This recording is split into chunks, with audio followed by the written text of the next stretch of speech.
भारतीय सेना ने उन खबरों का खंडन किया है जिनमें दावा किया गया था कि भारत और पाकिस्तान के बीच युद्ध विराम कल समाप्त हो गया। भारतीय सेना के अनुसार 18 मई को भारत और पाकिस्तान के बीच सैन्य संचालन महानिदेशक डीजीएमओ स्तर की कोई वार्ता निर्धारित नहीं थी। सेना ने कहा कि 12 मई को डीजीएमओ की बातचीत में तय किया गया संघर्ष विराम जारी है और इसकी कोई समाप्ति तिथि नहीं है। भारत और पाकिस्तान के बीच डीजीएमओ स्तर की पिछली वार्ता 12 मई को हुई थी।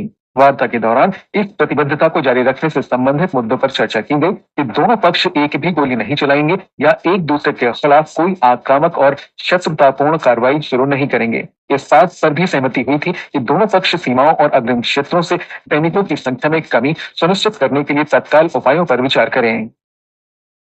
पाकिस्तान पर ऑपरेशन सिंदूर की सफलता और भारतीय सेना के प्रति सम्मान व्यक्त करने के लिए भाजपा ने कल राजधानी दिल्ली के विभिन्न क्षेत्रों में तिरंगा विजय यात्रा का आयोजन किया। इस दौरान नई दिल्ली, जनकपुरी, नजफगढ़, मटियाला और द्वारका में तिरंगा यात्राएं निकाली गईं। नई दिल्ली से सांसद बांसुरी स्वराज ने आरके पुरम में जनसभा में कहा कि इस यात्रा में मातृशक्ति का जबरदस्त समर्थन मिल रहा है। अन्य तिरंगा यात्राओं में उत्तर पश्चिम दिल्ली से सांसद योगेंद्र चंदोलिया, पश्चिम दिल्ली से सांसद कमलजीत सिंह सहरावत, दिल्ली के कैबिनेट मंत्री आशीष सूद, कपिल मिश्रा, दिल्ली के विधायक शिखा रॉय और सतीश उपाध्याय भी शामिल हुए। जम्मू कश्मीर के रियासी शहर में कल तिरंगा रैली का आयोजन किया गया। भारत की गौरव यात्रा के रूप में आयोजित इस रैली में विद्यार्थियों, युवा संगठनों, पूर्व सैनिकों और आम लोगों ने बढ़ चढ़कर हिस्सा लिया। ये रैली रियासी शहर के बीचों बीच से गुजरी। सड़कें भारत माता की जय और जय हिंद के नारों से गूंज उठी, जिससे ये कार्यक्रम भारत की वीरता और गौरव के जीवंत उत्सव में बदल गया। सभा को संबोधित करते हुए स्थानीय गणमान्य व्यक्तियों और पूर्व सैनिकों ने ऑपरेशन सिंदूर के सामरिक महत्व तथा वीरता को याद किया और युवा पीढ़ी से साहस, बलिदान और राष्ट्र सेवा के मूल्यों को बनाए रखने का आग्रह किया। ऑपरेशन सिंदूर की सफलता के उत्सव के बीच पूरा देश जवानों के शौर्य और साहस को नमन कर रहा है। आकाशवाणी समाचार भी सशस्त्र बलों के सम्मान में विशेष श्रृंखला प्रस्तुत कर रहा है। आज इस कड़ी में हम परमवीर चक्र विजेता मेजर रामास्वामी परमेश्वरन का स्मरण कर रहे हैं। उन्होंने श्रीलंका में ऑपरेशन पवन में सर्वोच्च बलिदान दिया था। उत्तर प्रदेश की पूर्व मुख्यमंत्री और बहुजन समाज पार्टी प्रमुख मायावती ने अपने भतीजे आकाश आनंद को पार्टी का मुख्य राष्ट्रीय समन्वयक नियुक्त किया है। नई दिल्ली में पार्टी के केंद्रीय कार्यालय में राष्ट्रीय स्तर की बैठक में ये निर्णय लिया गया। आकाश आनंद देश में बसपा के आगामी कार्यक्रमों की जिम्मेदारी भी संभालेंगे। बैठक के दौरान सुश्री मायावती ने पहलगाम आतंकी हमले के जवाब में ऑपरेशन सिंदूर के तहत भारतीय सशस्त्र बलों की वीरता और साहस की सराहना की।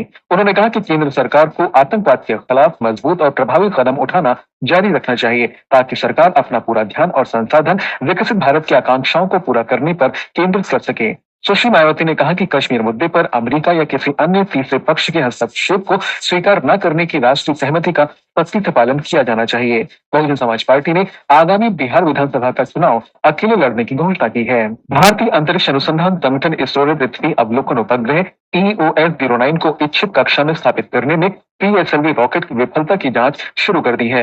इस घटना की जांच के लिए समिति गठित की गई है। इसरो के अध्यक्ष वी नारायणन ने कहा कि समिति ने कारणों का पता लगाने के लिए कल कई दौर की चर्चा की। श्रीहरिकोटा से कल प्रक्षेपण के कुछ ही मिनटों बाद ध्रुवीय उपग्रह प्रक्षेपण यान PSLV C61 रॉकेट में खराबी आने के बाद इसरो अपने पृथ्वी अवलोकन उपग्रह को कक्षा में स्थापित करने में विफल रहा।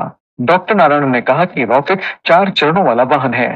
कर्नाटक, कोंकण और गोवा तथा केरल और आसपास के क्षेत्रों में अगले 5 दिन के दौरान मूसलाधार वर्षा का अनुमान है। मौसम विभाग ने बताया कि अगले 5 से 6 दिन के दौरान पूर्वोत्तर भारत, उप हिमालय, पश्चिम बंगाल और सिक्किम में भी गरज और बिजली के साथ तेज वर्षा हो सकती है। मौसम विभाग ने 19 से 25 मई तक महाराष्ट्र के लिए चेतावनी जारी की है। 22 मई से कर्नाटक तट से दूर पूर्व मध्य अरब सागर के ऊपर कम दबाव का क्षेत्र बनने के कारण पूरे महाराष्ट्र का मौसम प्रभावित रहेगा, जिससे अगले सप्ताह बारिश में वृद्धि हो सकती है। महाराष्ट्र में कुछ हिस्सों, सांगली, परभणी और जलगांव जिलों में कल गरज के साथ तेज बारिश हुई। अमेरिका के राष्ट्रपति डोनाल्ड ट्रंप ने यूक्रेन में युद्ध की समाप्ति के लिए आज रूस के राष्ट्रपति व्लादिमीर पुतिन, यूक्रेन के राष्ट्रपति वोलोदिमीर ज़ेलेंस्की और नेटो देशों के विभिन्न नेताओं के साथ अलग अलग बातचीत करेंगे। सोशल मीडिया पोस्ट में राष्ट्रपति ट्रंप ने कहा है कि वार्ता का विषय युद्ध को रोकना होगा। उधर IPL क्रिकेट में गुजरात टाइटंस ने दिल्ली कैपिटल्स को 10 विकेट से हरा दिया। दिल्ली के अरुण जेटली स्टेडियम में कल रात दिल्ली कैपिटल्स ने निर्धारित 20 ओवर में 3 विकेट पर 199 रन बनाए। ओपनर KL राहुल ने नाबाद शतक बनाया। गुजरात के सलामी बल्लेबाज साई सुदर्शन के शानदार शतक और कप्तान शुभमन गिल की 53 गेंदों में 93 रन की पारी की बदौलत गुजरात ने 1 ओवर रहते जीत हासिल कर ली। सुदर्शन को प्लेयर ऑफ द मैच घोषित किया गया। इस जीत के बाद गुजरात टाइटंस टाइटंस अंक तालिका में शीर्ष पर पहुंच गया है और उसने प्लेऑफ के लिए क्वालिफाई भी कर लिया है। रॉयल चैलेंजर्स बेंगलुरु और पंजाब किंग्स भी प्लेऑफ में पहुंच गए हैं। आज लखनऊ सुपर जायंट्स का सामना सनराइजर्स हैदराबाद से होगा। लखनऊ के भारत रत्न श्री अटल बिहारी वाजपेयी एकाना क्रिकेट स्टेडियम में यह मैच शाम 7:30 बजे से शुरू होगा। और पहले खेलो इंडिया बीच गेम्स आज दीव के प्राचीन घोघला बीच पर शुरू होंगे। अंतर्राष्ट्रीय मुद्रा कोष द्वारा पाकिस्तान पर कर्ज के लिए लगाई गई 11 नई शर्तों का समाचार अधिकतर अखबारों के पहले पन्ने पर है। अमर उजाला की सुर्खी है, भारत के दबाव का असर, बढ़ेगी शहबाज शरीफ सरकार की मुश्किलें। दैनिक जागरण के शब्द हैं, रंग लाया भारत का दबाव। वहीं हरिभूमि ने लिखा है, भारत की पाकिस्तान पर एक और कूटनीतिक जीत, IMF से आसानी से नहीं मिलेगा पैसा।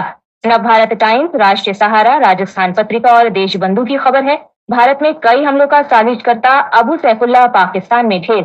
हिंदुस्तान के अनुसार कई देश पाना चाहते हैं ब्रह्मोस की शक्ति, इनमें दक्षिण अफ्रीका, UAE और कतर समेत 15 देश शामिल। जनसत्ता और दैनिक ट्रिब्यून ने प्रधान न्यायाधीश BR गवई के इस बयान को सुर्खी बनाया है, देश का संविधान सर्वोच्च और सभी स्तंभों को मिलकर काम करना चाहिए। वीर अर्जुन के वाणिज्य पन्ने की सुर्खी है, विदेशी पोर्टफोलियो निवेशकों ने इस महीने भारतीय शेयर बाजार में 18,620 करोड़ रुपए निवेश किए। राजस्थान पत्रिका के अनुसार देश में कम उम्र से ही निवेश का माहौल बना, लगभग 40% डीमैट अकाउंट धारक 30 वर्ष से कम आयु के।